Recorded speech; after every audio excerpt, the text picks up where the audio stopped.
Hello, YouTube. I'm back, fresh off my political test or election test to see who I side with or who I should vote for. And by fresh off, I mean by 2 days. One I took about 2 days ago, but I am finally back. That was a five-part test, and I have to say I was surprised. Not that I got Green Party, although I didn't know that might be an option, but just how high Biden was, but I got 94% Green Party, and whoever ran for that, I don't remember. And then I got Biden, but here's the thing: Biden was like 86%, and I did not think it would be by that much. And I could not believe how low Trump was. But there was another party, I can't even think of the name of it, and there was another one, Libertarian. I got that, and then Trump's at like 3%, and I couldn't imagine he was way less than anyone else. And I remember taking a test like that, I think, back in 2016. And some of them said Trump, or the majority said Green Party, probably, but some of them said Trump. And I think there were some that said Hillary, but they were all a lot closer than that. So I couldn't believe this, how low the Republican score was. And I don't know if that's because, like, the Republicans have somehow over the course, especially the last year, gone so far right and so totally lost their way that it's even more absurd now than it was then. But that's incredible. But I guess I'm saying this in part to say that I did take a political test. It was 5 parts long. Though the last one, because I was kind of tired because I had been taking it for a while, wasn't as good. But if you want to go and see my political test, they're in my channel, on my channel, under this or beside this or whatever. But beyond that, I want to say that I am basically on the left, just so you know. Obviously, if you can't already determine that or decide that for yourself, I'm decidingly on the left, so much so that I should vote for Joe Biden, who is not exactly the most left-wing candidate, but certainly more of what Trump is this time. I should vote for him by 86%. But I do want to say that while I have had reservations about voting left, and I have had my issues with the left wing, in the past, I have, for the most part, always been pretty much left wing. Now, you also have to keep in mind, in 2016, I did vote for Donald Trump, although I came very close to voting for the Green Party and Jill Stein specifically, but did not because, well, I don't know if you've noticed this, but like I said, I think I've said this before on here, she's not president, is she? No, because the Green Party and third parties never win. So because of that, I voted for Trump because I didn't want to waste my vote. And Hillary just had way too much fucking baggage and too much wrong with her. And to me, did not seem left wing or liberal. In fact, even Trump seemed left of her on many of those positions. And that's the reason I voted for him, because I didn't vote for him in spite of my left wing views and belief system, but because of them. Now, granted, I'm probably more left wing or further left now than I was then. I did still vote for Trump, mainly because he, to me, sounded left, or at least left of center or left leaning, more so than Hillary did with much of what he said. And a lot of what he said, and I'm not going to go into all the details, but he was against the Iraq War when Hillary supported it. And there's footage of him on Howard Stern and people played on other shows saying, yeah, I was against the Iraq War. There is his history of questioning 9/11. Now, I'm not saying that to say that I questioned 9/11. I don't know. But that anti-authoritarian streak that he seemed to have in him, and questioning authority, the belief in some form of healthcare reform, that Obamacare, that is a conservative form of healthcare that is, of course, better than what we have now, that is nothing. It was still, it was from the Heritage Foundation. It was a Mitt Romney approved form of healthcare. And he's saying, no, we'll get better healthcare, better, bigger, better than ever, not universal, but at least something else. And of course, he didn't do that. And he's turned out not to be what we thought he was. But for the record, just let me say, all things considered, that and not wanting to outsource jobs and other stuff, that is why I voted for him, because of that left wing, or leftist, or at the very least populist streak that he had in him. But with that being said, I want to take your attention to one of the reasons why I can kind of understand some right wingers or people on the right who say they're against this, and I'm going to give some of them at least some credit for being against this, because I think some are legitimately against that kind of almost crippling or whatever of your social rights, your rights of speech, free speech, to say what you have to say. And that is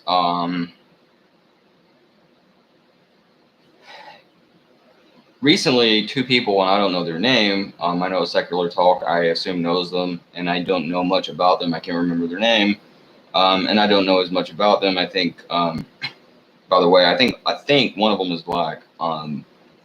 But two of the people that Secular Talk knows, on the left, did an interview with a guy named Noam Chomsky, who a lot of people like, and who I have obviously not anything very negative to say about. I don't have many negative opinions of him, but I'm not a follower of him. I never really got into him for whatever reason. I just never did.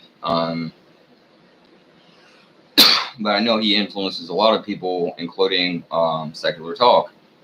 And they asked Noam Chomsky some tough questions, and questions was, and by the way, I agree more with Noam Chomsky about what he said, or about what he's saying here. And that is that you should probably vote for the lesser of two evils, and that would be Biden in this case. Now, I think he said the same about Hillary, and as much as I dislike Trump, I still can't totally agree with that for a lot of reasons, and I'll go into that in a minute, or some of that in a minute, but they disagreed, and that's fine, and everything else. And this isn't about Noam Chomsky. He's really secondary to the main point here. A lot of other leftists, who I believe are in part responsible almost as much as the centrist and the neoliberal corporatist. But some of them, I think, are in some ways is responsible for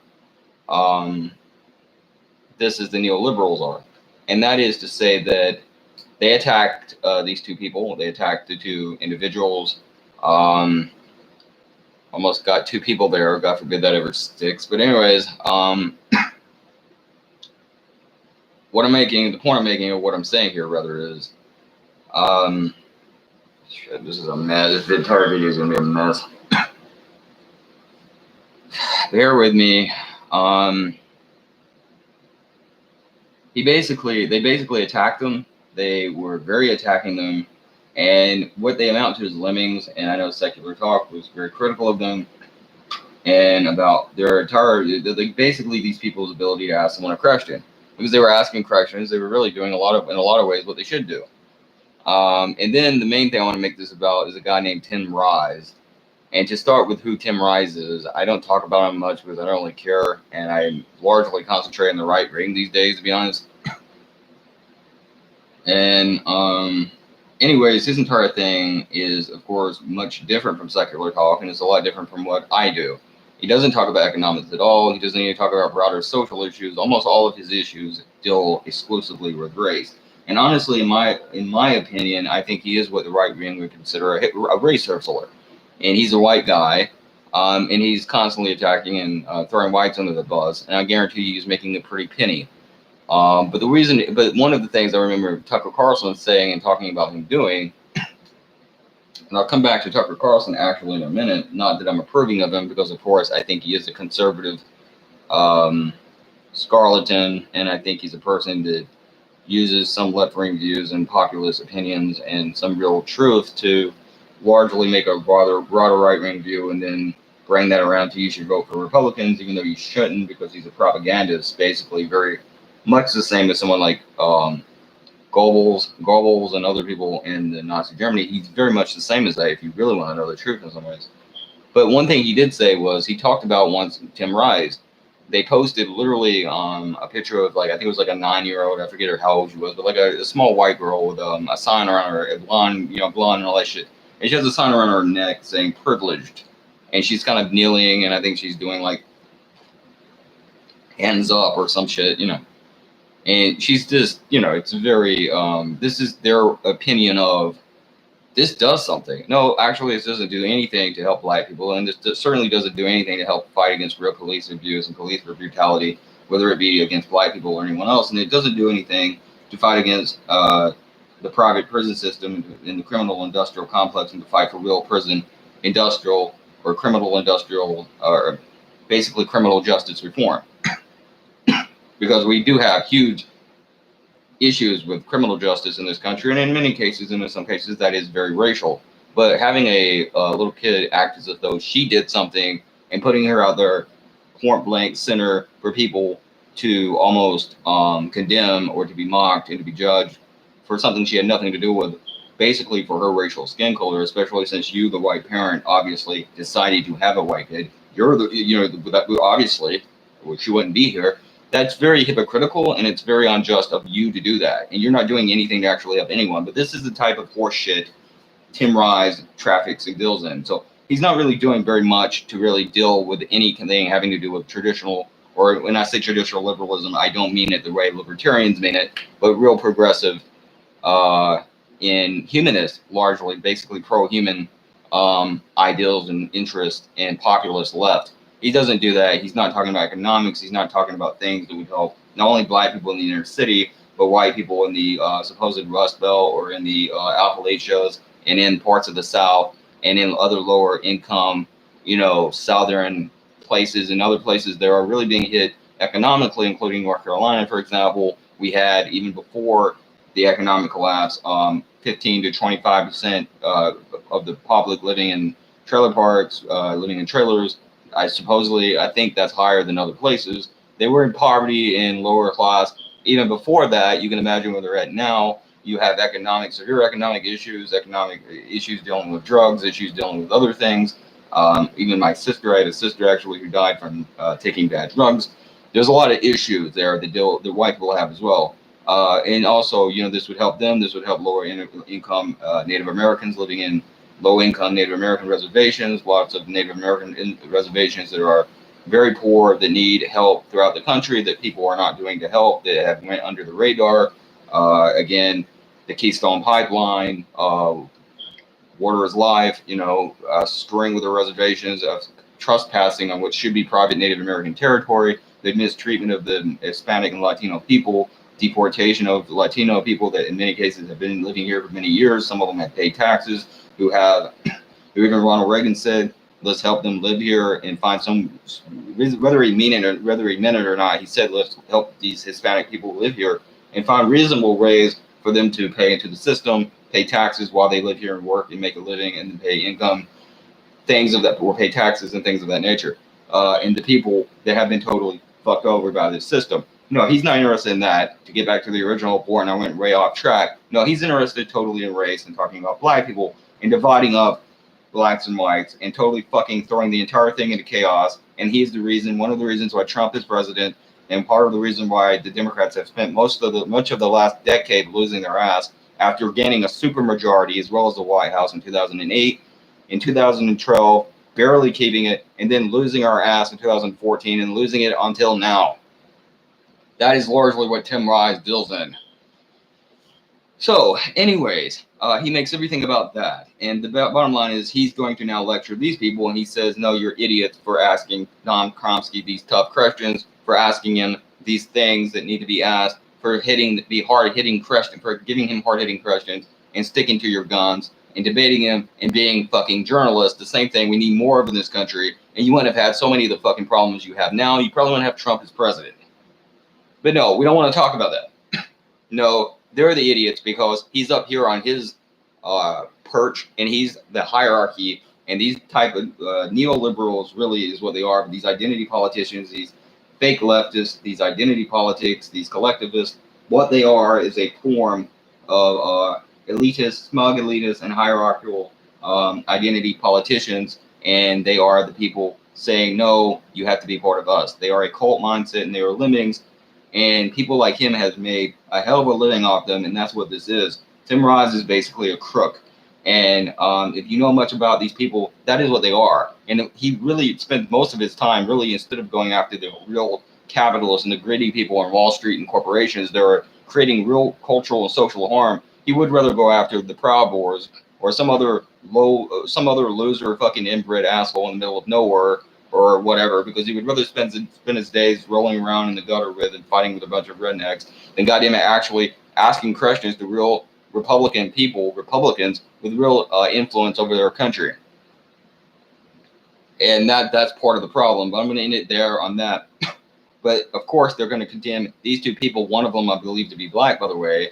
Possibly both of them. I don't know who they are. I think they are. I don't know anything about the subject, but I do know the basic, broader confines of what happened. And it was simply asking the man questions. Now, by the way, again, I agree with him. You should vote for Joe Biden. And I do think Noam Chomsky is probably a pretty good person, even though I don't agree with him on everything. For example, sex work, I don't have an issue with that. He's against it. He takes a more conservative, honestly, position on that, like a lot of feminists. But with that being said, he is somebody that has also said, if you don't believe in free speech for people you hate, then you don't believe in free speech for anyone. And something else, and that also, I think he said something to the effect of, they use free speech, always they come after free speech to come after marginalized people. And by the way, I might not come across as this to you. I might just come across as an imbecile, and maybe I am, but I am in many ways, in fact, a marginalized person. And believe me, a lot of Republicans don't like me any more than I'm sure some other people do. But saying that, going on to Hillary Clinton, I'm going on to Hillary Clinton now, if I can stop coughing, because I think this is important to talk about before this video runs out, and I'm at almost 17 minutes here, 16 minutes and something, whatever it is. I was interested to see, looking at a video of the debate, her still trying to blame her loss, by the way, on sexism, and basically trying to accuse one of Trump's more probably trivial and benign statements, such as she's such a nasty woman, on that, and then saying, he might say that about Biden, but I don't think it means the same. Well, why does it mean the same? Again, you're dealing with total emotion there. That is what some Republicans and even Democrats like Bill Maher has hinted at. You're doing off total nonsense. You're not really saying anything. No, he meant you're a bad person, and then you have people but you're trying to dodge and reflect that or get out of that any way you can, because you don't accept the fact that someone said you were a bad person, so you're using an entire your gender, to hide behind. And most people, including females, as the polls showed, don't fucking agree with that. Now, the odd thing is, they did even have, or let me say, then you have Elizabeth Warren, who supposedly started out having a lot to do with corporate regulation, and particularly, I think, not only economic, but environmental regulations and trying to regulate corporations, although her foreign policy has always been a disaster, literally saying, I'm a nasty woman, and I'm going to rock my nasty teeth. No one looks at that like, wow, yeah, he's a sexist. You tell him, it's like, no, you're saying you're a bad person. Now, you can say he's a sexist, but you're still admitting you're a bad person. It still comes across as fucking incredibly inept and stupid. And it doesn't do what you think it's doing. And what he meant by that wasn't that. Now, ironically, as I was about to say, there are fucking examples there where you could arguably actually argue that he did say sexist things, like she doesn't have a presidential look. But instead of going after that and talking about that, no one remembers that, but we remember the nasty woman comment that totally was irrelevant and trivial, and he probably didn't mean anything by it, and I don't think fucking Hillary honestly thought he did. And instead of making a campaign about goddamn it,